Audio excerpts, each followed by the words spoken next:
Dick Ellis. Dick, what about your working relationship with Michel? How would you describe that? Dangerous. What do you mean?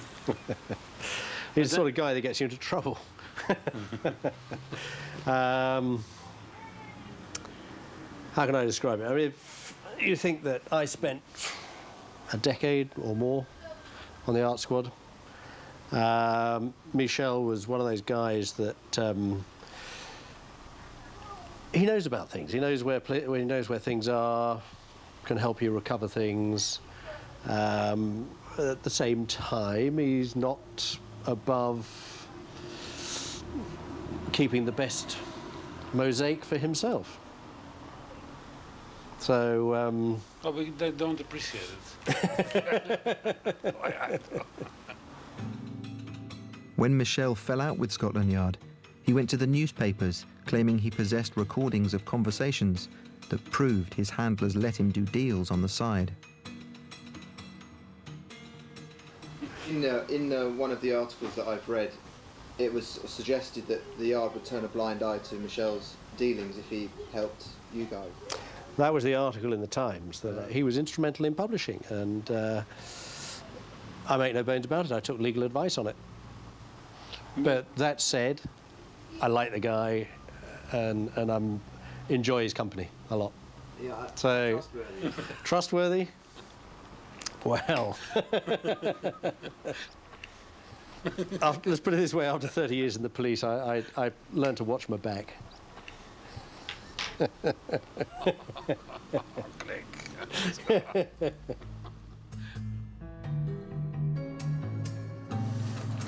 My new pet is called after you. He's called Ben. And he is called after you because he doesn't listen.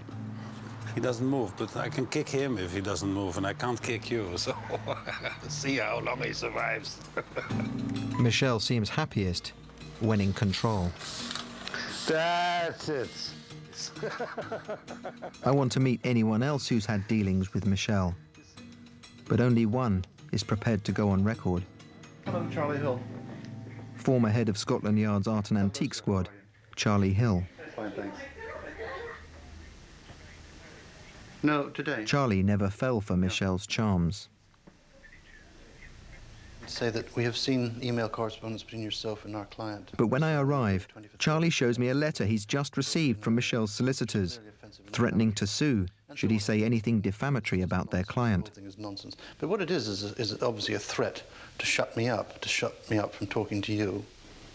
And essentially, he's the schoolyard bully.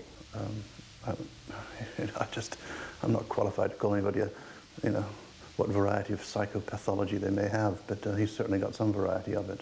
And in addition to being a control freak, which I suppose goes along with that kind of behavior. What he's really refined in the recent years is his capacity to be a hypocrite. And it's this enormous hypocritical posing as the white knight, when in fact deep down he's still Mordred. And he himself has never reconciled that. And he does try and pretend and puff himself up as the great guy in all of this, but he's still the bad guy, and I don't think that he will ever change. Ta-da! You're going to be surprised. This will really end his career. The finished forgery has arrived from Rome and is ready to go to the dealer. But it all adds up. I mean, not only did he steal looted material, also in his taste, he is a magpie. So it makes it all more horny for me to screw him. It seems Michel is just as interested in tricking another dealer as he is about doing what's right, especially when his own part is pretty dubious. Do you think it's probably a looted piece or a stolen piece originally when you bought it? It was found at sea, how do you call it, just this 20 centimeters, I swear to God, wasn't more, behind this territorial waters, so, there's no ownership.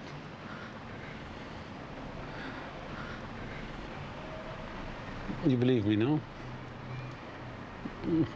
I'm not sure. Why shouldn't you believe me? It's not easy to believe Michel when you see, firsthand, the ease with which he deceives people. Hello, Mr. Lake. Yes, this is Philippe Duchamp. How are you? Today he's playing the part of a French millionaire. His target, a top Mexican antiques dealer, Michel says is offering an entire 17th century chapel that's been smuggled out of Peru, piece by piece.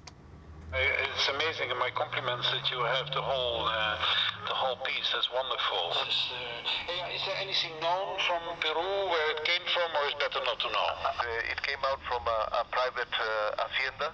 Yes. Monsieur Duchamp wants the chapel exported to Europe for the perfect romantic wedding. It's great. You know, I like to make a little holiday with my wife to be. Now, the idea is that my wife shouldn't see it, so I like. He's got the Mexican dealer to send him signed letters, photos and drawings. And he's tape recorded the price. One reassembled chapel for $1 million. Together here in Mexico. Yes, one more question. I don't have any problems because they might photograph my marriage. At all. I will give you a paper saying that it will come from Mexico. Okay, fantastic. Yeah, you understand what I mean. He nails himself. I know. Yeah. Because nowadays it's crazy. I love it. Exactly. This is Michel in his element. What seems to drive him is the basic pleasure of deception and the thrill of outsmarting someone. You're a gentleman, Mr. Lake. It's a pleasure doing business with you. My pleasure. Thank you. Bye-bye. It's a nice one. I don't look for immortality or things like this, but this is, as the Greeks say, this is kavla. This is the moment that all this preparation and getting the people in order is like, you know, if you make love, if you come, it's over. So, you know, the basic dealings and the basic preparation, etc., is just that moment what you want to stretch. Is the moment of making love. You haven't come yet, and that's the moment you stretch, because that's the best moment. So we are now in the best moment of this deal. Once it ceases, it's over. But now, setting up, going with this, having people in New York warning me that he might suspect that I'm behind there, changing the scenario, organizing it so that still he's gonna say, oh fuck, he got me, and he is such a challenge, the guy, because he's a big one. Are you confident you're going to take him down? Oh fuck yes. And not being big-headed, but I'm going to take him down. Michel wants the chapel returned to Peru. So he flies to Lima for a few days to hand over the evidence to the Peruvian authorities in person. So I want to force Peru to put them on the Interpol list and to extradite. Many who've got mixed up in Peru's lucrative but illegal trade in looted treasures have wound up dead.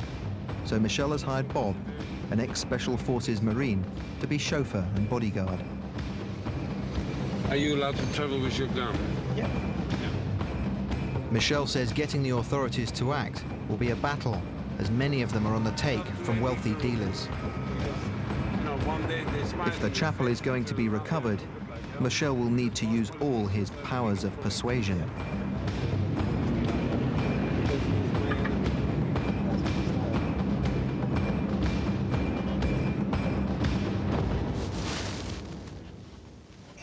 Is it a little bit funny? How many rooms do you have in the hotel?